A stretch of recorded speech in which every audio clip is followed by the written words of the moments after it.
The House of Mystery presents Inside Writing, the radio show where authors discuss their writing process in all genres.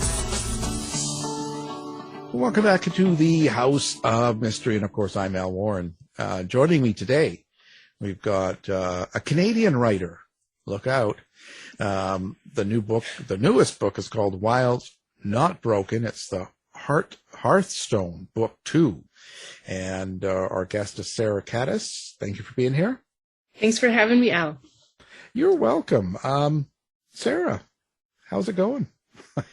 Actually, it's going great. This morning I was hammering out another book. So yeah, it's going good. Thank you. Well, hammering. So what happens to you? Does just something come to you unplanned, and that's kind of where you start the book process in your head?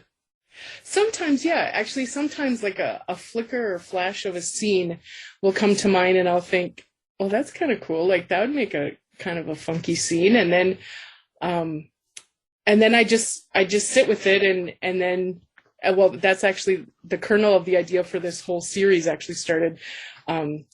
I used to do a lot of archaeology work, including helicopter surveys in pretty remote places up north, and if the helicopter doesn't pick you up, you have to stay overnight in the bush, and like we carry some some gear with us should that have to happen. But there was one time we were in a large crew, and I was the second batch, that was going to be taken out, and it was getting pretty late and snow was coming in, and I'm like, oh God, that would suck if I had to, if the last two of us had to stay out in the bush.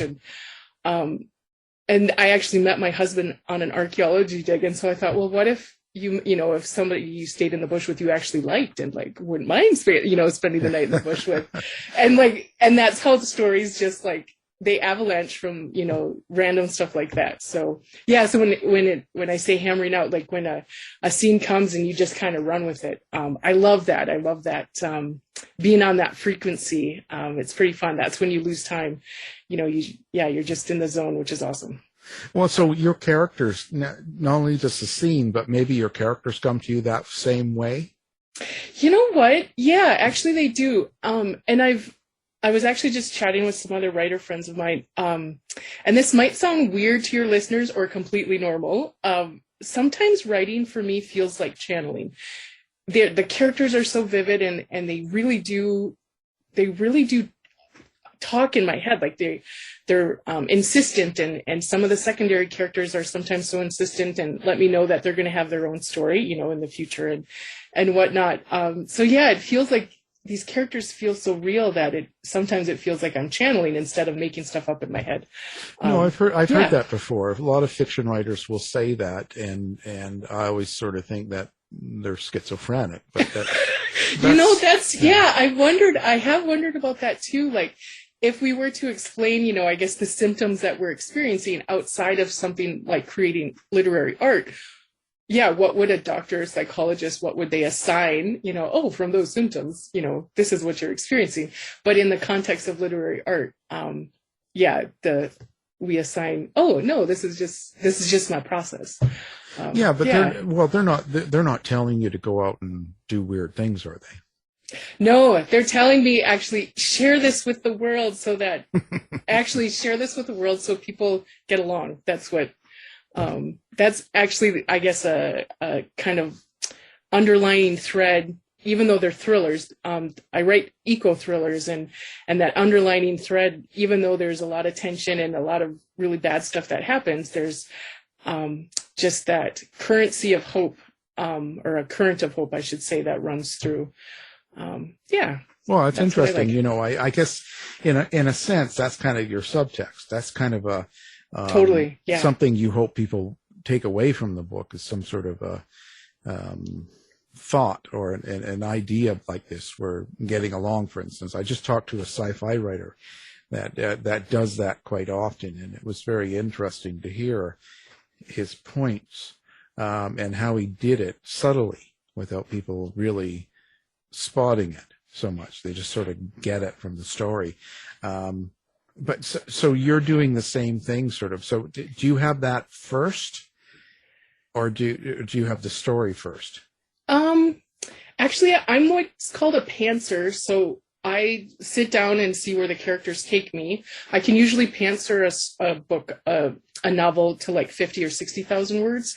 So I guess it's just it's just part of my writing voice is there has to be those layers of hope and connection and working together and cooperation. Like that's just part of who I am, that even though these characters talk to me and they take me on this wild ride and they kind of they dictate what I'm supposed to be writing about, the part that is me is that that social responsibility within novels, and to lead us into, I guess, a more beautiful gentle place, and harmony, which is really funny to have a thriller, want to lead readers in that direction. But that's me. That's my writing voice. That's my jam.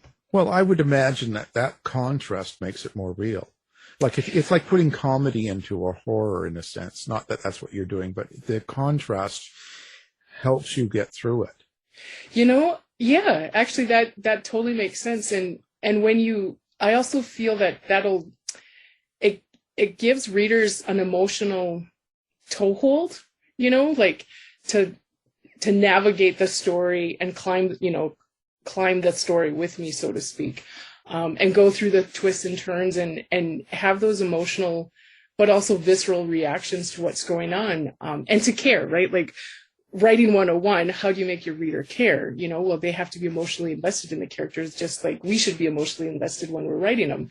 And yeah, it's just, actually, I love writing. It's such a beautiful exercise of exploring the human condition in lots of different facets and like turning things around and seeing perspectives and motivations from different points of view and seeing how people make the decisions they make and like what motivates them and what are catalysts that we work to and what are our triggers. I write to understand the world around me too. So these characters, even though they're dictating the story to me, they really are helping me understand the world around me. Well, do you have any answers for me? Well, I guess the one thing I would say, they are eco thrillers. The environment's super important to me, but so are people, right? And like functioning economies and our planet. So I guess I love to write the eco thrillers that I write because they're not apocalyptic, right? Like I've been on a lot of panels where eco fiction panels, and most of the other writers wrote like post-apocalyptic stuff, and I understand like that's their jam and that's cool, but I just know that I wouldn't even know where to start. Like I wouldn't know where to go in that direction. Like I have to lead, I have to have these characters take me someplace positive, right? Like that's just, again, how I'm wired. So you're in essence, you can have kind of the same story as someone like that, apocalyptic, post, but you're in your mind, people are going to make it through it. It's not going to be disaster. It's just a challenge that we get through and we'll get through. Yeah, for me, it's well, I guess I doing environmental consulting for as many years as I have. I've worked with a lot of environmentalists and I've worked with a lot of oil companies, right? And so instead of seeing them as like these two, fierce competitors, at odds and trying to conquer the other, I'm like, dude, why can't we just look at this as, we do have a global energy crisis. Let's work together and put all of our best people on it. And all of our best people means putting all of the people within all the industries where energy is the industry, right? Like we have to listen and work together, listen to each other and work together instead of just fight. To me, I'm like, oh my God, don't waste my time. Solutions, people, solutions. So, which I know that doesn't make sense to a lot of people, but for me, I'm not interested in fighting. I'm interested in moving forward, and my characters are super pragmatic and they want to move forward too. And sometimes they stumble, but they also reserve the right to learn and grow and listen to another's perspective and change their mind and work together. So yeah, like I said, it helps me understand the world around me. I guess you're like Greta Thunberg, you blah, blah, blah, with all the people just talking, telling you it's like blah, blah, blah. I want to hear results, not blah, Yeah. blah, blah. I get that sort of. I do. I think it's funny, but I think that doesn't it seem like an uphill battle with the older generation so set in their ways?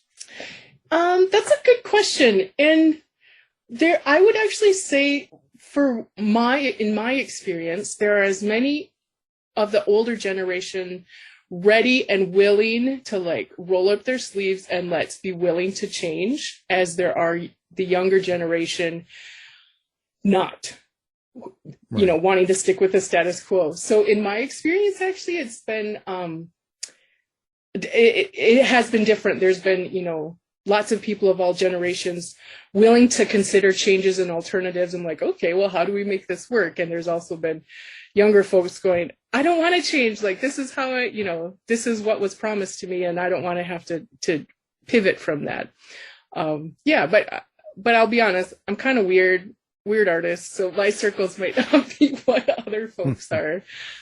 Yeah. So I feel that we can learn so much too from older generations, right?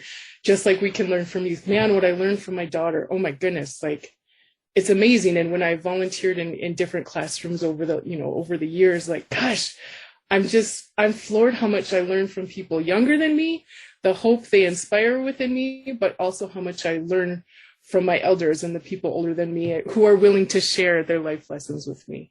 Yeah. Yeah. And I think the surprise in the younger is we were probably that way when we were that age, but what happens is we grow up, and when you see your younger daughter, for instance, doing and saying some of these things, you're blown away, because it's like, wow, that it brings you back to being young, and then you take it from that point of view.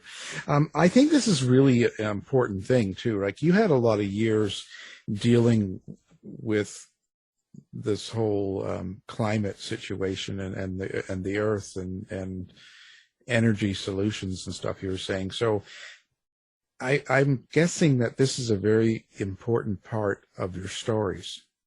Yeah, it is. Where I currently live now is in Western Canada, in a province called Alberta. In Alberta, it's there is that's the best way to explain it's this the to Houston American of listeners. America, we call it. It is, yes, that is actually a great way. Yes, it's the Houston of America, and I actually was born and raised in the States. In the American Midwest, and have lived in a lot of places in Canada, and Eastern Canada doesn't understand Western Canada, much like I suspect that different parts of the U.S. don't necessarily understand other parts of the U.S. So it is, and when I have friends in other parts of Canada and also outside of Canada who are like, why are you in such a conservative, conservative province, and, hell bent on keeping things the way things were, and clinging to oil and this, that, and the other thing. And actually I might run in different circles, but like the circles I run in are like, okay, let's rock this hydrogen thing. And, how do we pivot? And, oh my God, the wind in southern Alberta, it is so strong, which apparently is beautiful for wind farms, right? So and the sun, how many days that we get sunshine out here, it may get, the prairies get crazy cold, but man, we are blessed with sun. There are major conversations in this province that the rest of Canada and maybe even many parts of the world consider super conservative and stuck on oil. There are a lot of people in Alberta that just are moving forward, like, whatever, I don't care what the headlines say. I'm going to hit hydrogen. I'm going to do the wind farms. I'm going to do the solar energies, also minimizing just the amount of resources required, that sort of thing. So, it's important for me to include, I guess, to share a part of Alberta, because my books are very, I'm going to say land-based. Like, the land has had such a huge influence on me, impact on me. And living in Canada has had a huge impact on me, that I want to share that with people. And I also want to share part of this province I've lived in for 16 years that people don't see the Alberta that I see and live every day.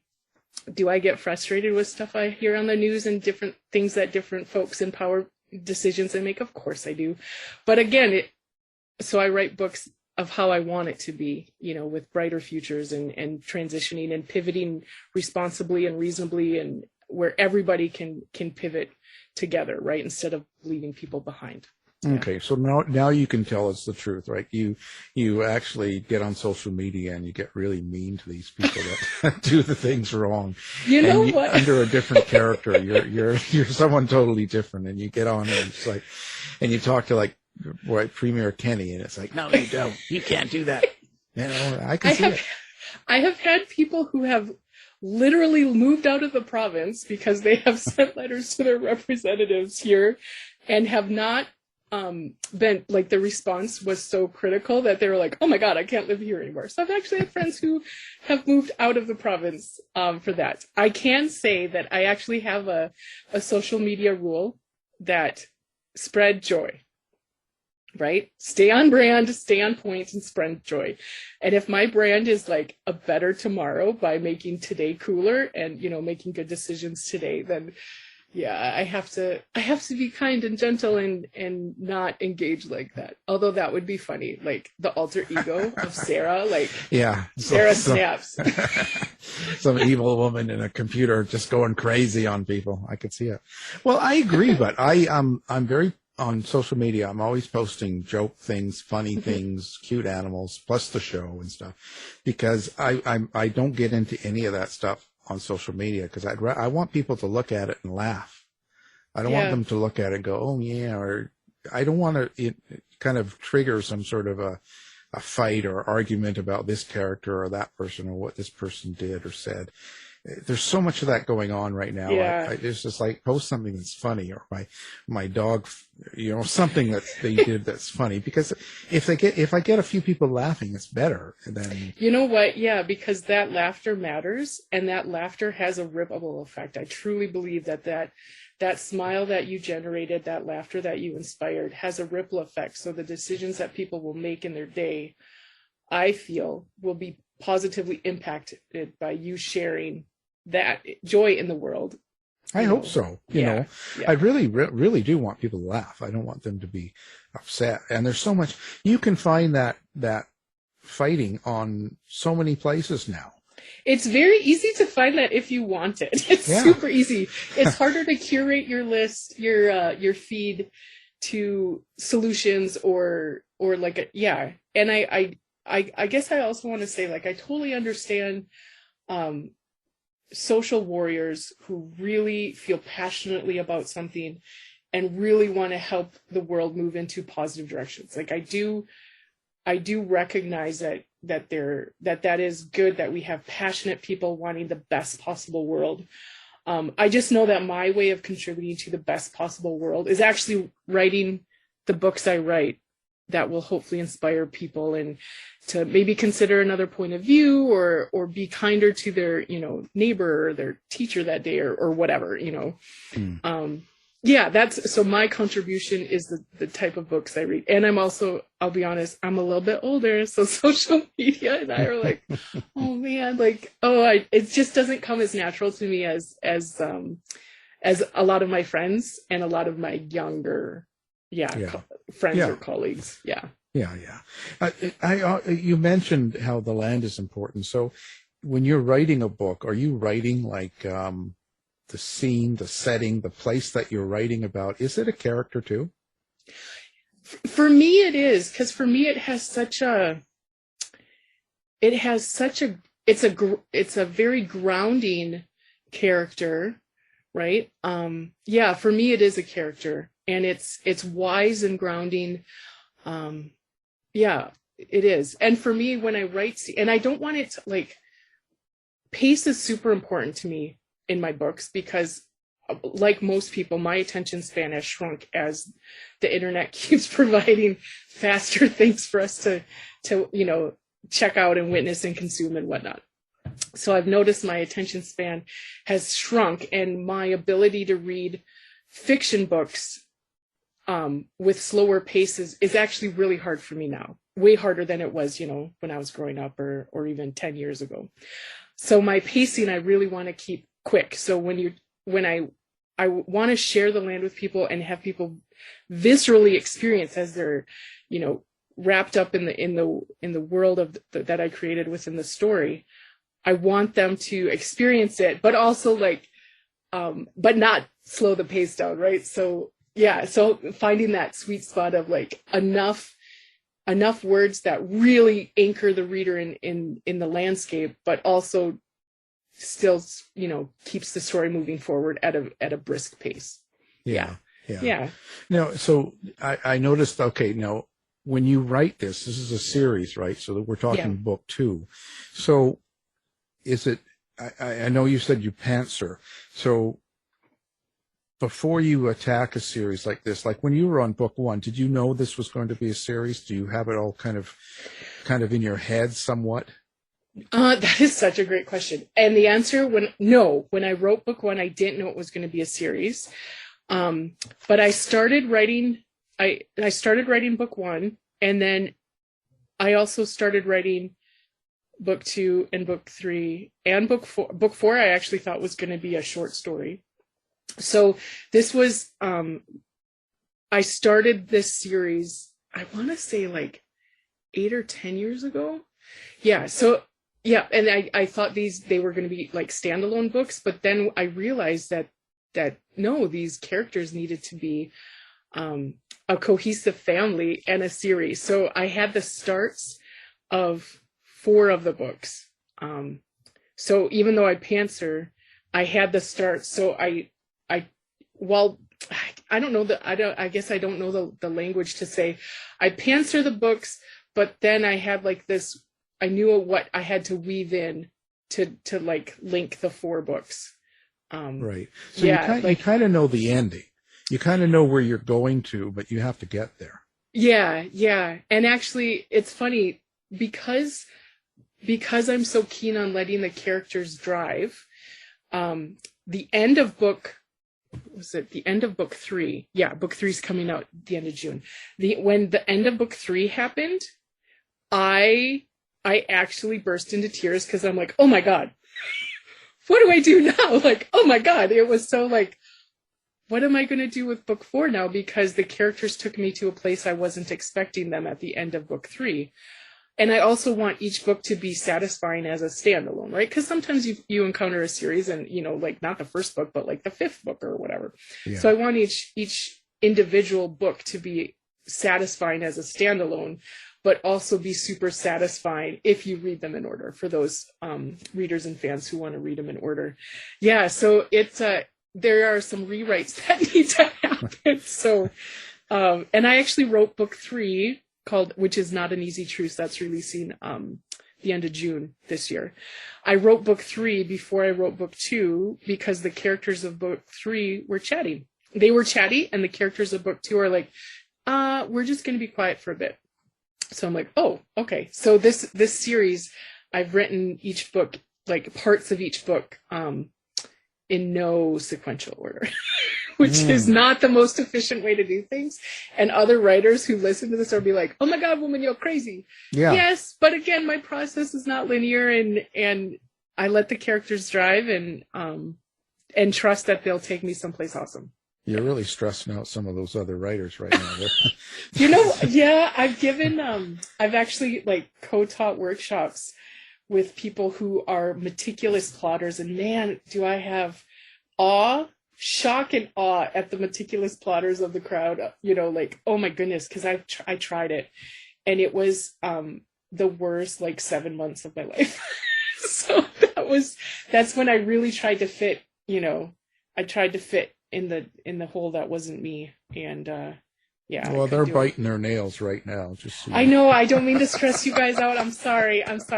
It's okay. Yeah. It's funny.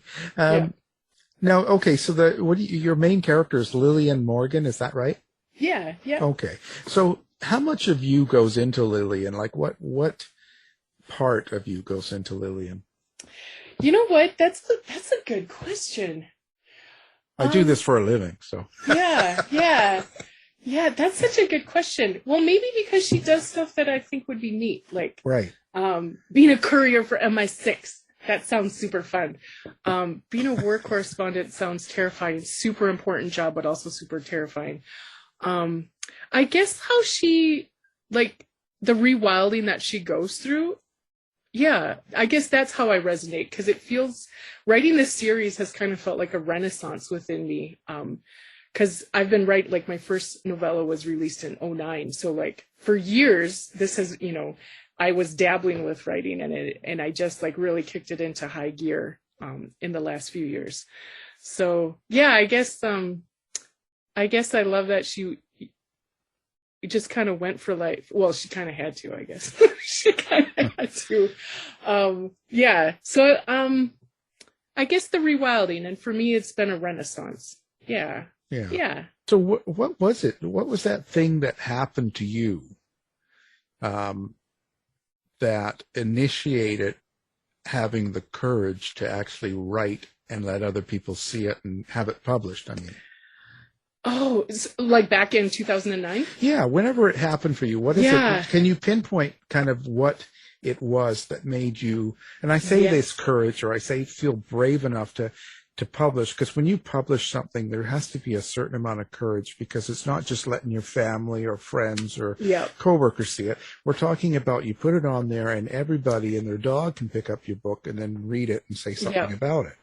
Yeah, I still, every single time I submit a manuscript to my publisher, I physically feel like I'm going to be ill, because it's putting yourself out there. Even though this is what I want to do, it's still, I still get that. So but that never goes away, just so you know. I've done 26 books and I still feel nauseous when I do it. So you know what? Part of me is delighted, because that means that you still care, right? Like it still matters. And the other part of me is like, oh man, like in my old day jobs, like you get used to things and you know, right? Because you just, that's funny. So I guess I can pinpoint it. I've always been a voracious reader, and writing was always something that other people did, and I gobbled it up and I enjoyed it. And it wasn't until a published author friend of mine, my husband and I we used to move around a lot between, archaeology digs and school and stuff like that. Running from the law? Not quite, no, never that. Running to the next tent village, maybe, but never the law. Okay. Although I did write a nonfiction book with a active duty homicide detective, but that's another story. I had I was chatting with a friend after we worked together at a bookstore of all places. And she, a published author, she was talking about an anthology that she, was part of, where all the authors, look at the same picture, write a story about it, tickety-boo. And I thought, oh, that's cool, that's neat. Over the next month, a story started popping around in my head from the picture she described. I didn't even see the picture, she just described it. And then the next time we were chatting on the phone, again, this was years ago, so like way before texting and direct messaging and stuff like that, chatting on the phone with her again, and I happened to mention it, and she's like, oh, you should try writing it. And I'm like, but I'm not a writer. And she's like, how do you know? Have you ever tried? I'm like, no. So I tried writing a novella and submitted it to the anthology that she was part of, and it got accepted by a small press, Eastern U.S. press. And that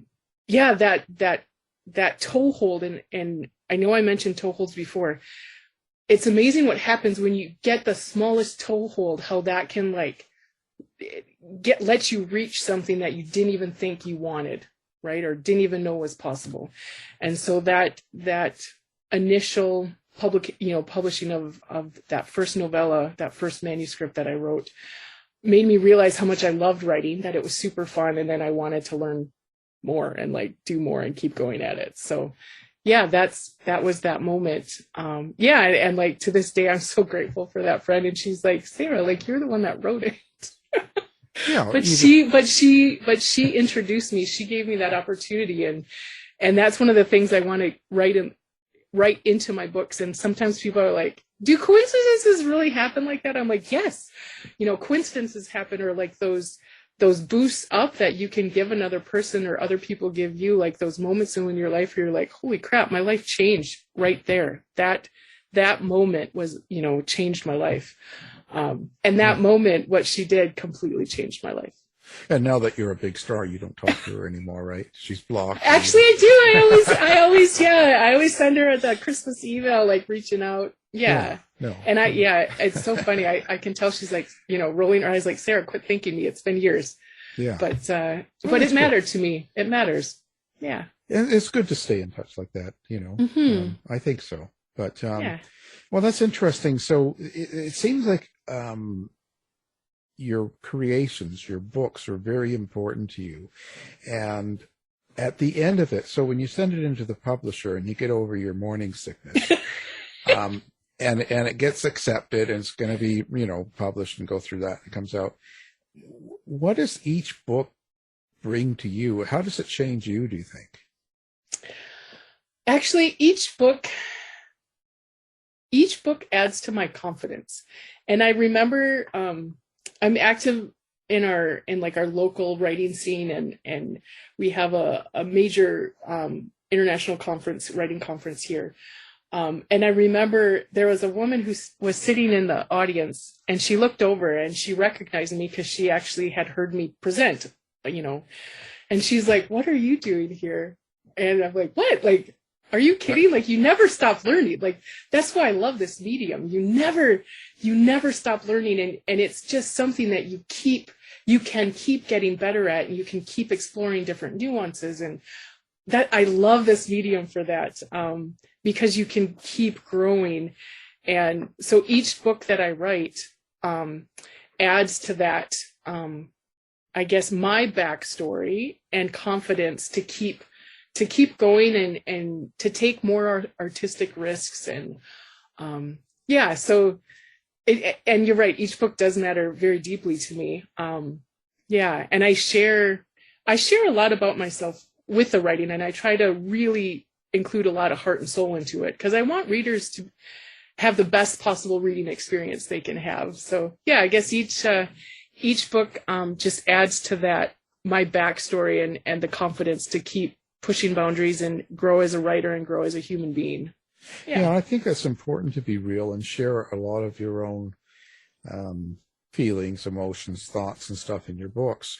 But in today's world now that we've got social media the way it is, and everybody and their dog again can just message you or give you a review, and it's very simple to be have interaction with writers now. And I think so when you share things that are very personal, is it kind of hard to take criticism on let's say someone that writes something, let's say not the best about your book or about a story or something that you find is very important, but yet to them they thought, oh, this is terrible, this couldn't be real, I don't believe this character or something.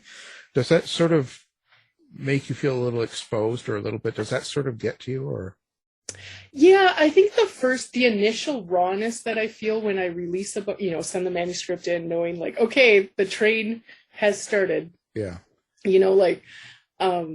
I think that initial rawness helps me cope with the rest of it. And when I do hear negative feedback or a review that it didn't resonate, with somebody like it was supposed to, a few things come to mind. One, they're not my target demographic. Like, if I were to read, I don't know, I'm just trying to think of a genre. Like, if I don't gravitate towards YA books. I know they're huge. I know that is a huge, huge market, huge genre. It's not my jam. And so having me, comment on somebody's YA book, I'm like, that's not really fair, because I'm not your target demographic. So whether I loved it or hated it is actually irrelevant, right? So, because the author didn't write the book for me. So when I have gotten negative feedback, I actually remind myself that the book wasn't meant for them, right? Like, you can't be all things to all people. And I've been so fortunate to have really beautiful, beautiful fans that have told me how much my books do mean to them and have made a positive, impact in their lives. And well, hopefully we get that changed for you. We'll get some real brutal people saying something. Another person said, she's like, oh my God, I have street cred now. Like, when she got her first 1-star review, she was like, I now have street cred because I've got So for her, it was kind of a celebratory thing too. Well, in a way, So, because it brings reality. Because like when you have one person say 1 star, this is the worst written book. Yeah. This guy couldn't pass high school. You know, Yeah. he'd get a D in high school with this in English, and then the next person gives it a 5 star and say, "Oh my God, you know, I'm head over heels. This is great." You start to realize that that's kind of reality. Yeah. You know? Yeah. People that love you, people that hate you. You know, it's just kind of there. Yeah, and that's actually why I made an internal rule with myself that I wouldn't leave starred ratings unless it was at least 3 stars. Yeah. You know, because if I didn't like a book, so I just have a personal, choice that I wasn't going to leave anything, below 3 stars. And to be honest, I usually only leave ratings if it's 4 or 5 stars, and that I can positively contribute. I enjoyed this book because. Yeah. Not I hated this book because to me why would I actually spend the time to write that? That's I remember my mother saying, don't say anything if you can't say it nice. And I thought, that might be really old, and I might be really old, but I think that the truth is, you pick up a book or you look and I didn't care, and you just kind of throw it aside. And just like if you watch a TV show, I don't go on Netflix and something's on and then I get on and start sending them a review of, I don't know, I guess I'm not really that. You like something, great. If not, just turn the channel. Yeah, right? Yeah, exactly. So I guess I do recognize that people want to be heard, and I suspect, though I am not a psychologist or professional in that field, but I suspect when people do leave those things, it's because they're not feeling heard in other parts, and so they're like, well, darn it, people are going to hear me here. Yeah. And that's with the internet, for better or for worse, that's each person's individual prerogative. Yeah. I always find out who they are, hunt them down, and have them terminated. that's just how you roll. It's case closed, done. They'll never write another review. That's it. Done. It's over. That's done. And then, then you take them and you put them as a really nasty character in your book, and you have them die a terrible death. I'm just giving you ideas for just ideas. Book. You know what? I have heard that from several other authors, how they love writing. One of the reasons they love writing is to include those sorts of things in their book. I've had that. I've had some big writers. J.D. Horn is a big writer, New York Times bestseller, and he said that someone will cut him off in an aisle and be rude to him. He'll take that character and he'll make sure that they suffer in his book, right? And I'm thinking, this is fantastic. In a way, it's therapeutic. Sounds cathartic. It's working it out. I think it might be a good thing. At first, I thought, that's crazy. But over the years, I'm starting to think, well, maybe this is a good way of actually working out these emotions, this anger, without actually hurting anybody. Like constructively cathartic, where it doesn't hurt or damage anyone, but you get it out of your system. Get it out. Hang on. No one's then that's interesting. So where do your characters all come from? Like, not the main ones, but all those side characters, the ones that are in and out and have smaller roles. You know what? I love people, and I love watching people, and I love traveling, and living. Actually, I've lived in 3 different countries, so being able to just witness people going about their day, minding their own business or not minding their own business, to me, it's a really beautiful exercise to just observe people around me. And so secondary characters often are from observations around me.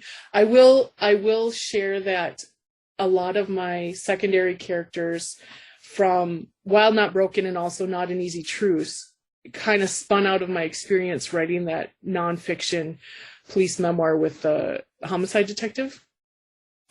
That was a really dark project for me to work on, and people are like, Sarah, you don't read true crime books, you don't watch gory movies, like, what in the world were you thinking doing this project with him? But for me, I knew that I could. He wanted somebody he called me a tempered soul, to take what he wanted to communicate and message and share it. So Yeah, so that was a really challenging, worthwhile, but super dark project for me.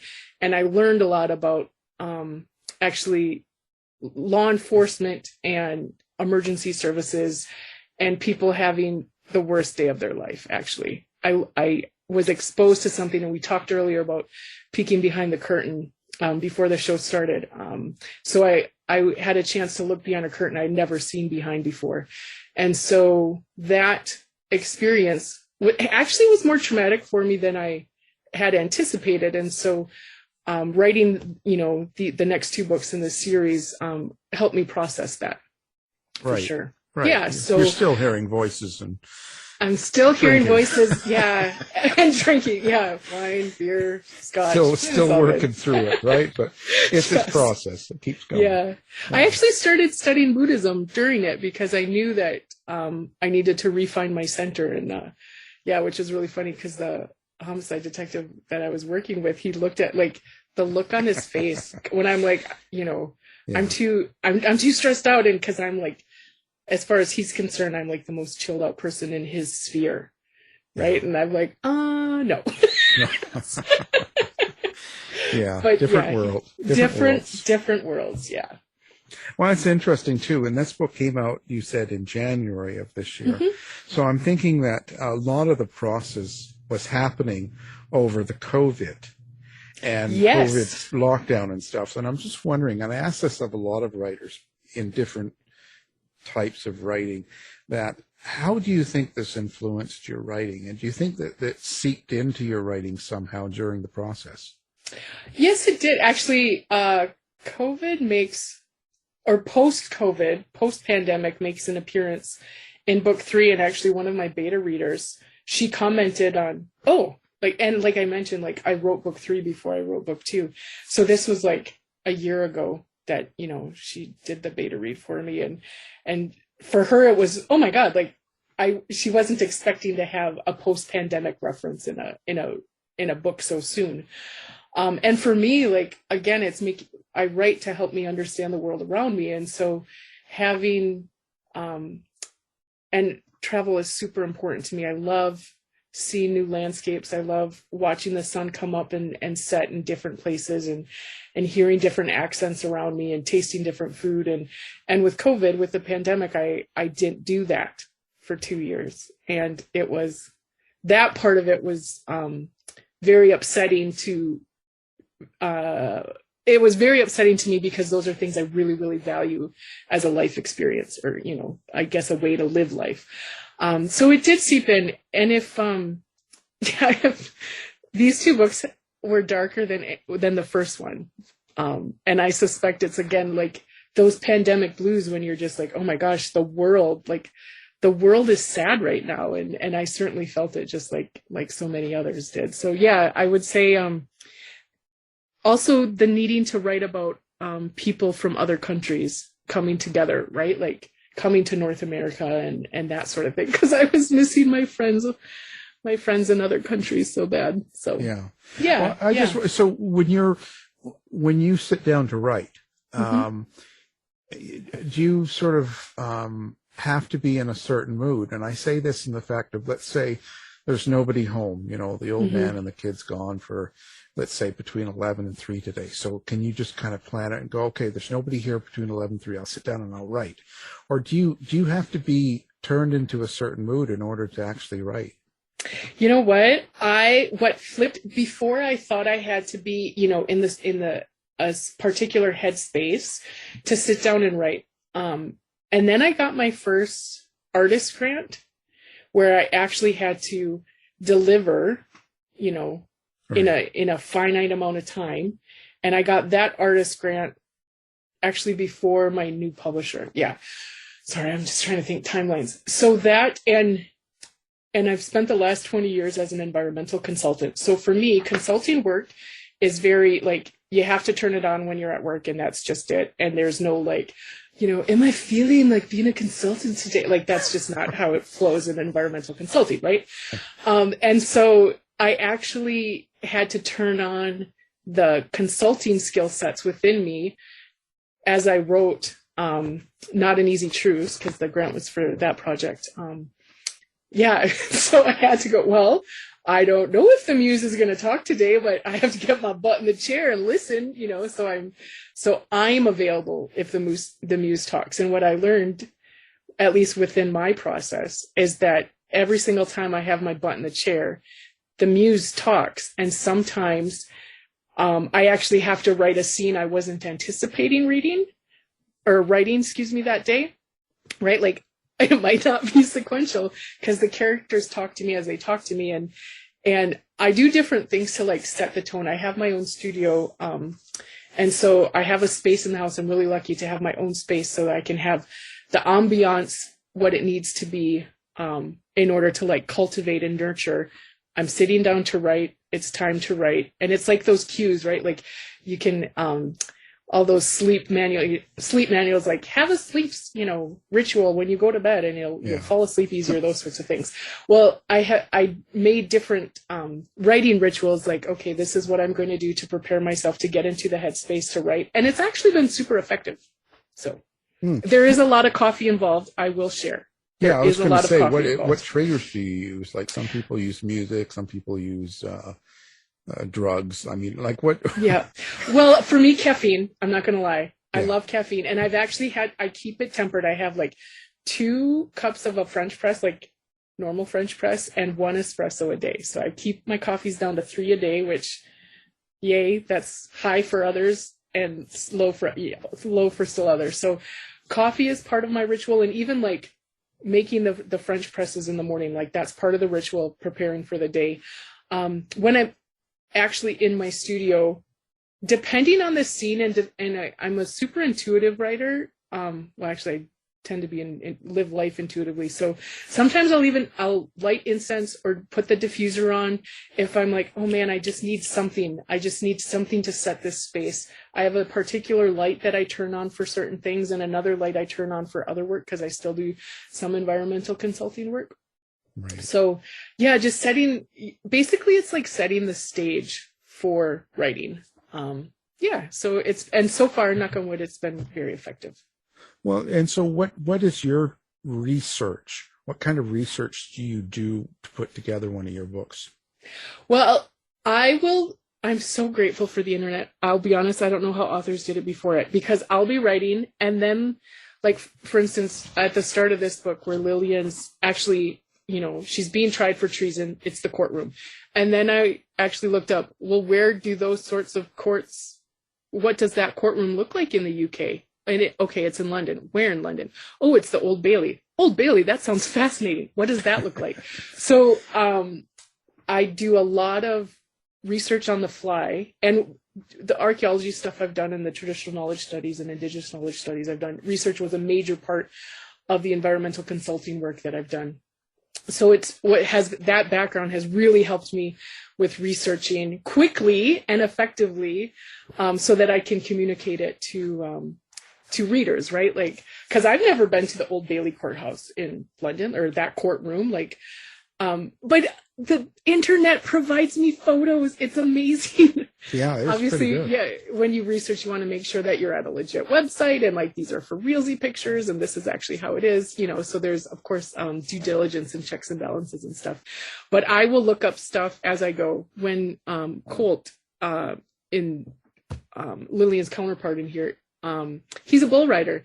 I've never ridden a bull before. I've attended rodeos. I've never ridden a bull. I've sat behind the chutes before, but again, like I needed to know how to explain things. So YouTube, and I can't remember the fella's name, I can't remember how many times I've watched his videos just to really get the nuances of it, because I want to get it right and to have it come across as authentically and accurately as possible for the readers, and to do service right to what I'm writing about.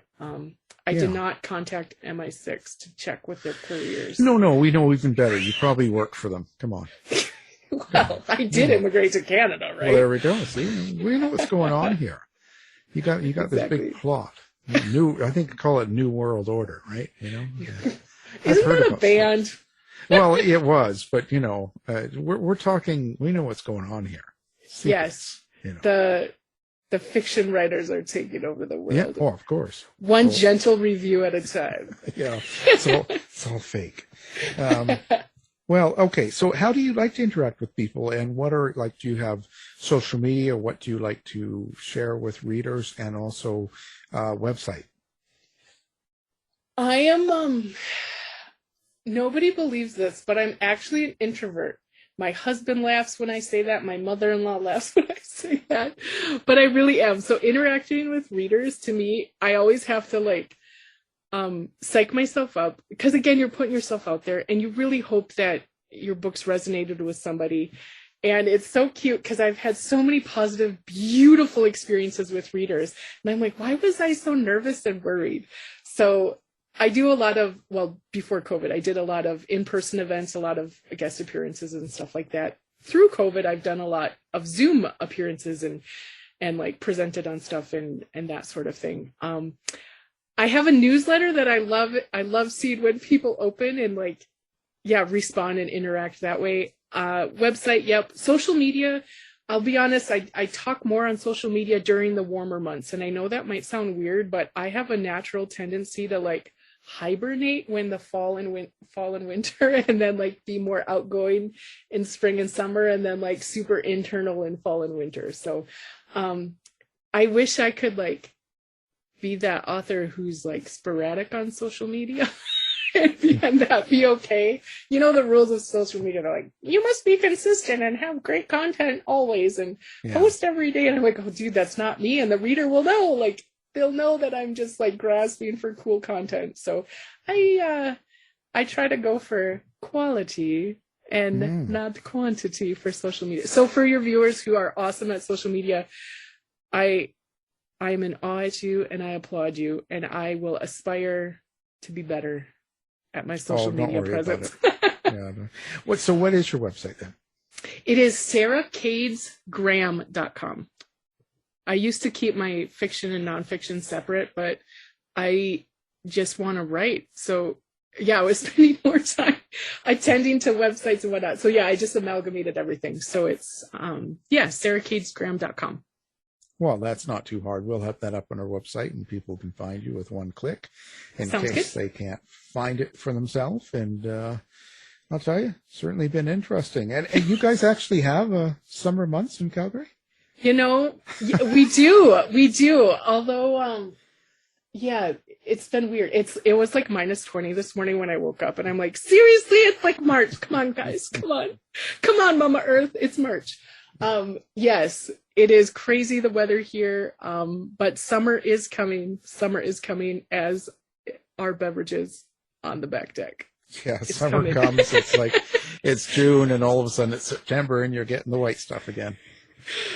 Not yet. Not ready for it yet. never ready for it. But anyway. Yeah. Well, it's been a great conversation, and the book we were talking about is Wild, Not Broken, and our guest has been the author, or the guest is the author, Sarah Kades. Thank you for being here. Thanks so much, Ella. I had a blast. Get the latest news and opinions from Eric Shapiro from the House of Mystery website in the Shapiro Report. To find out more about our show, guests, or to listen to past shows from our archive, please go to www.houseofmysteryradio.com. Show's over for now. Was it as good for you as it was for me? Well, good night. This has been a production of Something Weird Media. I'll be back.